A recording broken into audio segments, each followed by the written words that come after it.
Lighten up, take me on your magic river. Tell me all your dreams align.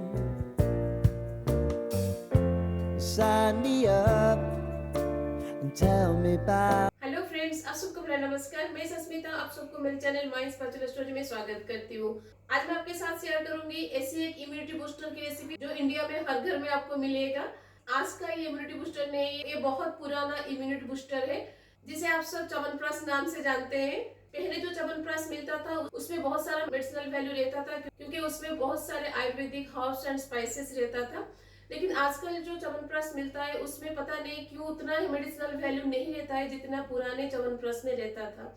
इसलिए मैंने सोचा इसको मैं घर पर बनाऊं। और इस च्यवनप्राश में लगभग 52 to 53 इंग्रेडिएंट लगता है।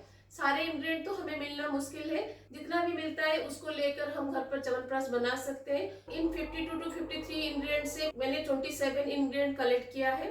जो भी इंग्रेडिएंट मैंने कलेक्ट किया है उसमें से बहुत सारे इंग्रेडिएंट हमारे डेली लाइफ में उसे यूज करते हैं। कुछ यूनिक प्लांट हर्ब्स है जिसको मैंने आयुर्वेदिक स्टोर से मंगाया था। आजकल तो हर जगह आयुर्वेदिक स्टोर्स मिल जाता है, वहां से आप इन सारे इंग्रेडिएंट को मंगा सकते हैं। तो कैसे हम बनाएंगे और क्या क्या इंग्रेडिएंट मैंने लिया है इसको जानने के लिए मेरे वीडियो को एंड तक जरूर देखिएगा। अगर अच्छी लगेगी तो एक लाइक जरूर कर लीजिएगा और सारे फ्रेंड्स एंड फैमिली के साथ इसको शेयर जरूर कीजिएगा ताकि आप लोग भी इसको घर पर बना के अपने फैमिली मेंबर को दे सके। तो चलिए फिर बनाते हैं हमारा इंडिया का बहुत ही ओल्ड एंड बहुत ही ट्रेडिशनल इम्यूनिटी बूस्टर, वो है च्यवनप्राश। तो क्या क्या इंग्रेडिएंट मैंने कलेक्ट किया है मैं आपको दिखाऊंगी। पहला इंग्रेडिएंट जो है वो है आंवला। तो मैंने यहाँ पे 700 ग्राम आंवला लिया है जिसको मैंने अच्छे से धोकर क्लीन कर लिया है। पहले हम इसको स्टीम दे देंगे, फिर उसके बाद हम दूसरे इंग्रेडिएंट को रेडी करेंगे। तो चलिए पहले हम इसको स्टीम दे देते हैं।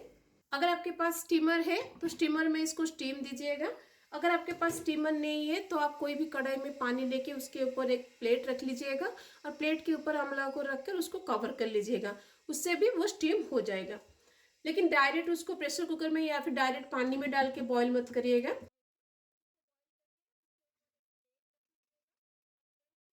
अब इसको कवर लगा के मैं 10 से 15 मिनट के लिए बैठा दूंगी ताकि आंवला हमारा अच्छे से स्टीम हो जाए। जब तक आंवला हमारा स्टीम हो रहा है चलिए हम दूसरे इंग्रेडिएंट को रेडी करते हैं। तो चलिए मैं आपको दिखाती हूँ 52 तरह का इंग्रेडिएंट से मैंने कितना इंग्रेडिएंट कलेक्ट कर पाई जिसको लेकर मैं आज आपके साथ च्यवनप्राश की रेसिपी शेयर करूंगी। तो देखिए आप इस प्लेट में देख सकते हैं बहुत तरह का हर्ब्स इसमें है, बहुत सारे स्पाइसेस है। तो क्या क्या हर्ब्स और क्या क्या स्पाइसेस मुझे मिला मैं आपको बताती हूँ। तो मैंने यहाँ पे अश्वगंधा लिया है। अश्वगंधा मैंने यहाँ पे 10 ग्राम लिया है। 10 ग्राम मैंने यहाँ पे हरिडा लिया है जिसे हरिटा की भी कहा जाता है। और उसके साथ मैंने यहाँ पे 10 ग्राम सातवरी लिया है। और उसके साथ मैंने यहाँ पे लिया है लॉन्ग पेपर जिसे हम पिपली भी कहते हैं। लॉन्ग पेपर मैंने यहाँ पे 5 ग्राम लिया है। और उसके साथ मैंने यहाँ पे लोटस सीड लिया है जिसे हम कमलाकासी कहते हैं। कमल फूल का जो सीड है वो है ये भी मार्केट में मिल जाता है। तो मैंने यहाँ पे 5 सीड्स लिया है कमल फूल का। तो उसके साथ मैंने यहाँ पे 2 स्टिक सिनामन लिया है और दालचीनी। और उसके साथ 4 से 5 तेजपत्ता, 7 से 8 मैंने यहाँ पे छोटी इलायची लिया है और 2 बड़ी इलायची लिया है। और मैंने यहाँ पे 3 से 4 ग्राम लौंग लिया है। उसके साथ मैंने यहाँ पे 1.5 स्टार एनिस लिया है और चक्री फूल जिसे कहते हैं। ये भी ज्यादा मत लीजिएगा। तो 1.5 मैंने लिया है 700 ग्राम आंवला के लिए। और उसके साथ मैंने यहाँ पे हाफ नॉटमेग और जायफल जिसे हम बोलते हैं उसका मैंने हाफ लिया है। और उसके साथ मैंने यहाँ पे लिया है एक छोटा सा टुकड़ा जावित्री, 2 इंच मैंने सौंठ लिया है। और उसके साथ मैंने यहाँ पे लिया है 10 ग्राम गिलोय। गिलोय, अश्वगंधा, हरिडा ये सब बहुत इजीली कोई भी आयुर्वेदिक स्टोर में मिल जाता है। अगर आपको नहीं मिलता है आप ऑनलाइन भी इसको खरीद सकते हैं। इन सारे इंग्रेडिएंट का लिंक मैं आपको डिस्क्रिप्शन बॉक्स में दे दूंगी। तो ये थे सारे हर्ब्स एंड स्पाइसेस जो मैं आज यूज करूंगी च्यवनप्राश बनाने के लिए। तो इन सब हर्ब एंड स्पाइसेस को छोड़ के हमें और दूसरे भी इंग्रेडिएंट चाहिए जो कि मैंने यहाँ पे लिया है। आप देख सकते हैं हल्दी, ये रॉ हल्दी है, मैंने इसको पील कर लिया है और अच्छे से क्लीन कर लिया है। और उसके साथ मैंने यहाँ पे 3 टेबलस्पून ऑफ सौंफ लिया है, छोटा दाना वाला सौंफ लीजिएगा। और उसके साथ हम इसमें डालेंगे घी। अगर आपके पास होममेड घी है तो वो बहुत बेस्ट है। अगर आपके पास होममेड घी नहीं है तो आप कोई मार्केट में मिलने वाले घी भी यूज कर सकते हैं। लेकिन होममेड घी में थोड़ा वो नेचुरल होता है तो वो बहुत इफेक्टिव होता है। तो घर में कैसे घी बनता है मैं उसके ऊपर 2 बार वीडियो बना चुकी हूँ, उसका लिंक मैं आपको डिस्क्रिप्शन बॉक्स में दे दूंगी। और उसके साथ मैंने यहाँ पे लिया है गुड़। तो ये मैंने 400 ग्राम गुड़ लिया है। ये पाम गुड़ मैंने आज यूज किया है क्योंकि पाम गुड़ में शुगर कंटेंट थोड़ा कम होता है compare to other jaggery. Authentically general गुड़ से ही ये बनता है, लेकिन मैंने यहाँ पे पाम गुड़ इसलिए लिया है क्योंकि मेरे हस्बैंड को डायबिटीज है, तो इसलिए सोचा जो गुड़ में थोड़ा कम शुगर रहता है वो गुड़ यूज करूँ, इसलिए मैंने पाम गुड़ यूज किया है। पाम गुड़ में भी शुगर है लेकिन कंपेयर टू अदर गुड़ इसमें थोड़ा कम शुगर है। और उसके साथ मैंने यहाँ पे लिया है तुलसी पत्ता। आप देख सकते हैं मैंने एक बाउल में फूल करके तुलसी पत्ता लिया है। अगर आपको ब्लैक कलर का तुलसी पत्ता मिलता है तो आप ब्लैक कलर का लीजिएगा, उसका मेडिसिनल वैल्यू ज्यादा होता है कंपेयर टू ग्रीन तुलसी पत्ता। और उसके साथ मैंने यहाँ पे लिया है 250 ग्राम ऑफ खजूर और डेट्स। ये सीडलेस है, अगर आपके पास सीडलेस नहीं है तो आप उसका सीड निकाल दीजिएगा। और उसके साथ मैंने यहाँ पे लिया है 15 से 20 ट्रांस ऑफ सैफरन। और उसके साथ मैंने यहाँ पे लिया है 2 to 3 tablespoon of rose petal. अगर आपको इसे ड्राई रोज पेटल नहीं मिलता है तो आप फ्रेश रोज पेटल भी यूज कर सकते हैं, वो भी बहुत बेटर है। तो ये सारे इंग्रेडिएंट जिसको लेकर आज हम च्यवनप्राश बनाएंगे। तो अमला को बैठाते हुए भी 10 से 15 मिनट हो गया है। चलिए पहले हम अमला को निकाल देते हैं।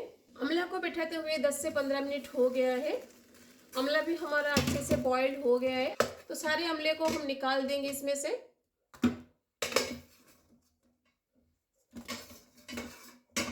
तो देखिए अमला हमारा अच्छे से बॉइल हो गया है, अमला से पीसेस से निकल गया है, इसका मतलब है अमला हमारा अच्छे से बॉइल हो गया है। अब ये बहुत गर्म है तो इसको थोड़ा सा हम ठंडा होने के लिए छोड़ देंगे, फिर उसके बाद हम इसके अंदर से उसका सीड निकालेंगे। तो जब तक अमला हमारा ठंडा हो रहा है चलिए ये सारे ड्राई इंग्रेडिएंट को हम थोड़ा सा ड्राई रोस्ट करेंगे। तो सारे ड्राई इंग्रेडिएंट को रोस्ट करने के लिए मैंने यहाँ पे पैन गरम कर लिया है। अब इसमें हम सारे ड्राई इंग्रेडिएंट को डाल देंगे।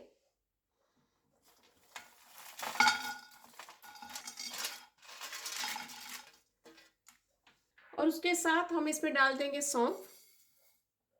अब इन सारे इंग्रेडिएंट को लो टू मीडियम फ्लेम पर हम 3 से 4 मिनट के लिए ड्राई रोस्ट करेंगे जब तक इनमें से अरोमा रिलीज नहीं हो जाता। अब इन सारे ड्राई इंग्रेडिएंट से अरोमा रिलीज होना स्टार्ट हो गया है। अब इसमें हम डाल देंगे रोज पेटल एंड सैफरन। इन दोनों को बस 10 से 12 सेकेंड के लिए हम रोस्ट करेंगे, उससे ज़्यादा रोस्ट मत करिएगा। और रोज पेटल और सैफरन को डालने के बाद गैस को बंद कर दीजिएगा। पैन में जितना हीट होगा उतने में ही ये दोनों रोस्ट हो जाएंगे। अब इसको हम कम्प्लीटली ठंडा होने के लिए छोड़ देंगे। जब ये कम्प्लीटली ठंडा हो जाएगा फिर उसके बाद हम इसका एक फाइन पाउडर बनाएंगे। अब हम सेम पैन में तुलसी के पत्ते को भी थोड़ा सा ड्राई रोस्ट कर लेंगे, क्योंकि हमने तुलसी के पत्ते को साफ किया था तो इसमें पानी अभी है, तो उसको थोड़ा सा हम ड्राई रोस्ट कर देंगे ताकि इसमें से सारा मॉइस्चर चला जाए। तो आप देख सकते हैं तुलसी का पत्ता अब हमारा ड्राई हो गया है, इसमें से सारा मॉइस्चर अभी निकल गया है। अब इसको हम दूसरे ड्राई इंग्रेडिएंट के साथ मिक्स कर देंगे और उसके साथ ही इसका पाउडर हम बनाएंगे।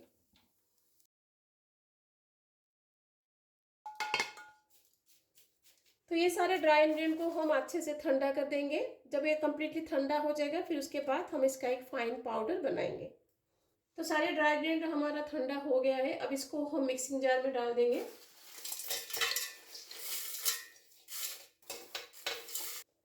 अब इन सब का हम एक फाइन पाउडर बनाएंगे।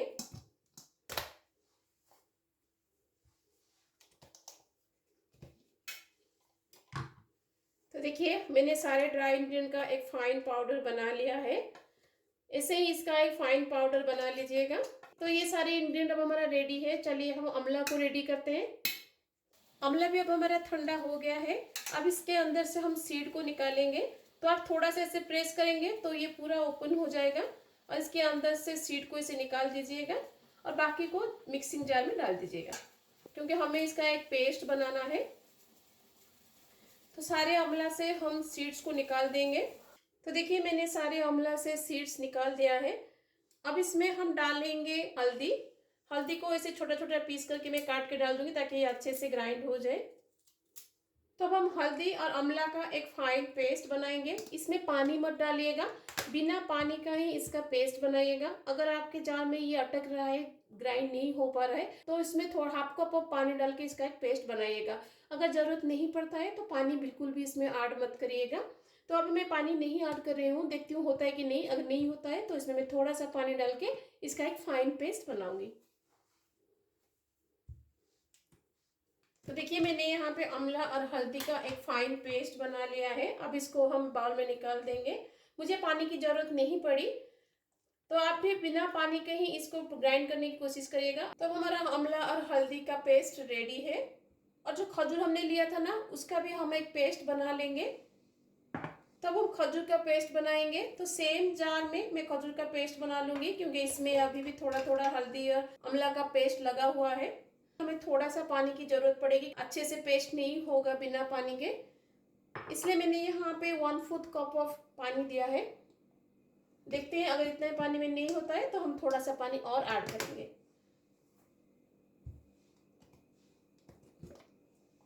तो देखिए खजूर का पेस्ट भी अब हमारा रेडी है। अब इसको हम एक बाउल में निकाल देंगे।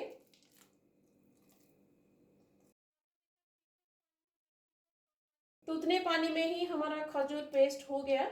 कोशिश करिएगा दोनों पेस्ट बनाने में जितना कम पानी हो सके यूज करने के लिए, क्योंकि बाद में हमें इसे कुक करके इसका सारा मॉइस्चर निकालना है। अगर आप ज्यादा पानी रख देंगे तो कुकिंग प्रोसेस थोड़ा लंबा हो जाएगा, इसलिए कम से कम पानी में दोनों पेस्ट बनाइएगा। अमला, हल्दी और खजूर का पेस्ट रेडी कर लिया है और ड्राई इंग्रेडिएंट का भी हमने पाउडर बना लिया था। तो चलिए अब हम च्यवनप्राश को बनाना स्टार्ट करते हैं।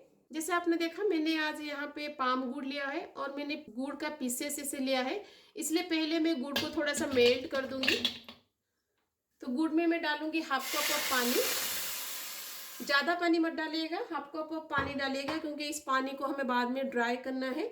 अगर आप ज़्यादा पानी डाल देंगे तो उसको बाद में ड्राई करने में प्रोसेस थोड़ा लंबा हो जाएगा, इसलिए 1/2 कप ऑफ पानी डाल के गुड़ को मेल्ट करिएगा। अब मैं गुड़ को मेल्ट होने के लिए छोड़ दूंगी। आप देख सकते हैं गुड़ अब हमारा कंप्लीटली मेल्ट हो गया है। इसे एक तार या 2 तार ऐसा कुछ नहीं बनाना है, बस गुड़ को मेल्ट होने तक पकाना है। अब इसमें हम डाल देंगे अमला और हल्दी का पेस्ट। तो गुड़ और अमला का पेस्ट को हम अच्छे से मिक्स कर देंगे। अब इसको हम 5 से 6 मिनट के लिए कुक करेंगे, ताकि अमला का पेस्ट में जो भी मॉइस्चर होगा वो ड्राई हो जाएगा। गुड़ के साथ अमला का पेस्ट को पकाते हुए 5 से 6 मिनट हो गया है। अब इसमें हम डाल देंगे खजूर का पेस्ट।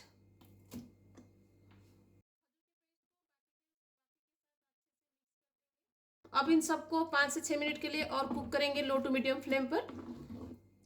खजूर का पेस्ट डालकर पकाते हुए 6 से 7 मिनट हो गया है। अब इसमें हम डाल देंगे घी।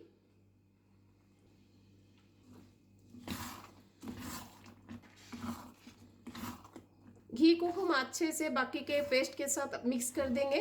घी को मिक्स करके हम इसको और 5 से 7 मिनट के लिए कुक करेंगे। बीच बीच में इसको चलाते रहिएगा ताकि नीचे से ये ना लगे।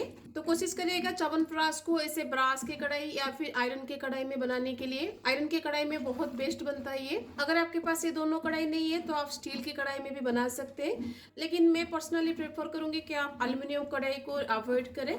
तो घी डाल के पकाते हुए 6 से 7 मिनट हो गया है। तो ऑल टोटल हमने इस पेस्ट को 15 से 20 मिनट के लिए कुक किया है। अब इसमें हम डाल देंगे पाउडर मसाला जो हमने बनाया था। पाउडर मसाला को हम पेस्ट के साथ अच्छे से मिक्स कर देंगे। पाउडर का मिक्सचर मिक्स करने के बाद इसको हम और 2 से 3 मिनट के लिए कुक करेंगे, क्योंकि सारे पाउडर मसाला को हमने ऑलरेडी ड्राई रोस्ट कर लिया था। सारे पाउडर मिक्सचर को मिक्स करके कुक करते हुए 2 से 3 मिनट हो गया है। अब हम गैस को बंद कर देंगे और गैस को बंद करने के बाद लास्ट में हम डालेंगे इसमें हनी और शहद। हमेशा गैस को बंद करने के बाद ही हनी डालिएगा, हनी को कुक करते टाइम बीच में मत डालिएगा। तो मैंने यहाँ पे 3 to 4 टेबलस्पून हनी लिया है। हनी को भी बाकी के इंग्रेडिएंट के साथ हम अच्छे से मिक्स कर देंगे। तो हमारा होममेड च्यवनप्राश अभी रेडी है। इसको हम कम्प्लीटली ठंडा होने के लिए छोड़ देंगे। जब ये कम्प्लीटली ठंडा हो जाएगा फिर उसके बाद हम इसको जार में फिल करेंगे।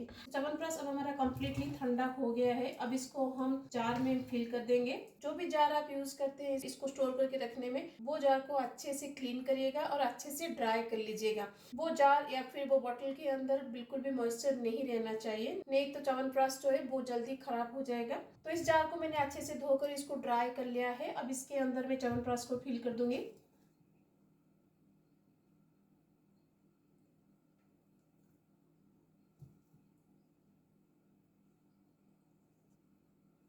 तो आप देख सकते हैं बॉटल मैंने पूरा भर लिया है। ये मेरा 1 kg का बॉटल है, तो अभी ये जितना इसमें भरा है वो 1 kg का च्यवनप्राश है। आप देख सकते हैं कढ़ाई में अभी भी थोड़ा सा बचा है। तो जितना हमने इंग्रेडिएंट लिया था उससे 1200 से 1400 ग्राम तक च्यवनप्राश बन जाता है। तो देखा आपने, जितना इंग्रेडिएंट मैंने आपको दिखाया उसमें से कितना सारा च्यवनप्राश बन गया।